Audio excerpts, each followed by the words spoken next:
ননাই দেখো একা একা ওষুধ খেয়ে নিচ্ছে, দেখেছেন? দেখো।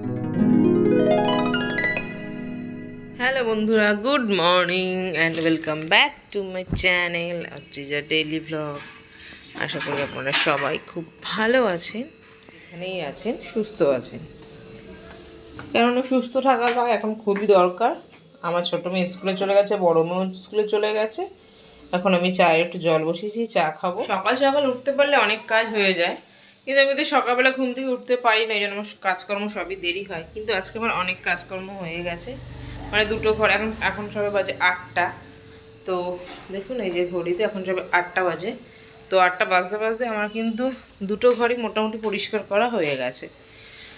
ছোটো ঘরটা তো পুরোই পরিষ্কার করেছি, বড় ঘরটা এখন ঝাড় দেওয়া হয়। চা খেয়ে তবে আমি বড় ঘরটা ঝাড় দেবো, জামা কাপড় কেচে স্নান। মঙ্গলবার, আজকে নিরামিষ রান্না করব, তাই ভাবছি যে চা খেয়ে ঘর দুয়ার পরিষ্কার করে নিই, মানে মুছে নিয়ে আমি স্নান করে নেব। স্নান করে তারপরে ব্রেকফাস্টটা বানাবো, তারপরে দুপুরের লাঞ্চের জন্য কি করি আপনাদেরকে দেখাবো।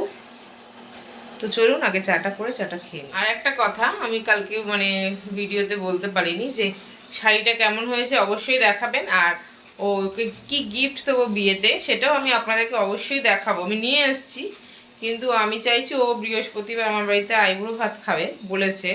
এখনও জানি না যে বৃহস্পতিবারটা একদম কনফার্ম কি না, তার কারণ ওর বিয়ের ডেটটা তো এসেই গেছে, 12 তারিখ সোমবার বিয়ে, আর এখানে বিয়েটা হবে না, হবে ওর মামার বাড়িতে বিয়ে।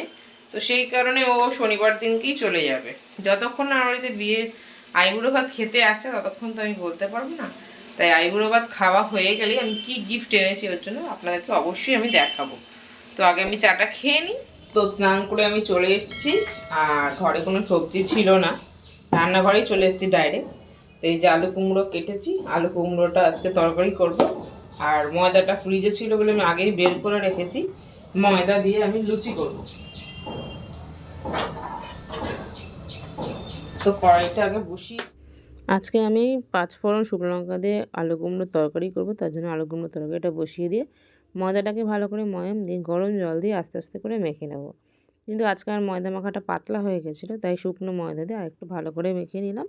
এরপরে 4-5টা লুচি বেলে নিয়ে আমি ভেজে নেবো, কারণ আমার ছোটো মেয়েকে আমি আনতে যাব, ও যাতে এসেই লুচিটা খেতে পারে, সেই জন্য আমি কয়েকটা লুচি ভেজে রেখে দিলাম। এদিকে তরকারিটা আমার হওয়া বাকি ছিল, তাই এঁচড় কেটে নিয়েছিলাম, আর এঁচড় কাটতে কাটতে আমি চলে গেছিলাম, এসে আমার মেয়ে সমস্ত তেলটাই ফেলে দিল। এরপর সমস্ত তেলটা পরিষ্কার করে নিয়ে ওদের স্নান করিয়ে দিয়ে ওদের ফোন দিয়ে দিয়েছিল, ওরা ফোন দেখছিল। তারপর ওদের খাইয়ে নিয়ে আমরাও খাবারটা খেয়ে নিলাম দুপুরে। আর আমার ছোটো মেয়ের খাওয়া হয়ে গেছিলো, ও গিয়ে শুয়েছিল লুচির কাছে, ওখানেই শুতে ভালোবাসে। এখন আমরা কি করব ননাই? ঘুমাবো।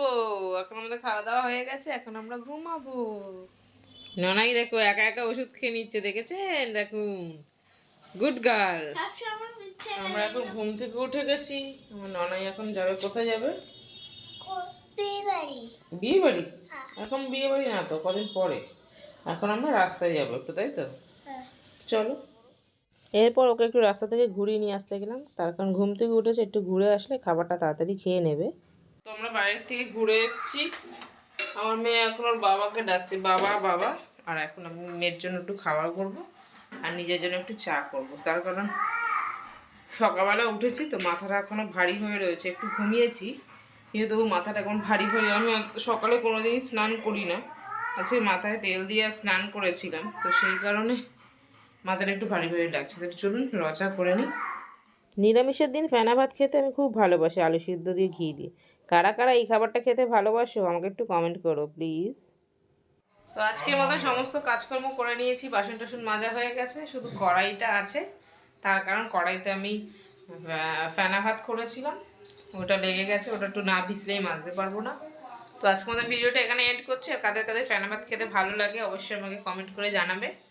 তো সবাই ভালো থাকবে, সুস্থ থাকবে, গুড নাইট, বাই বাই।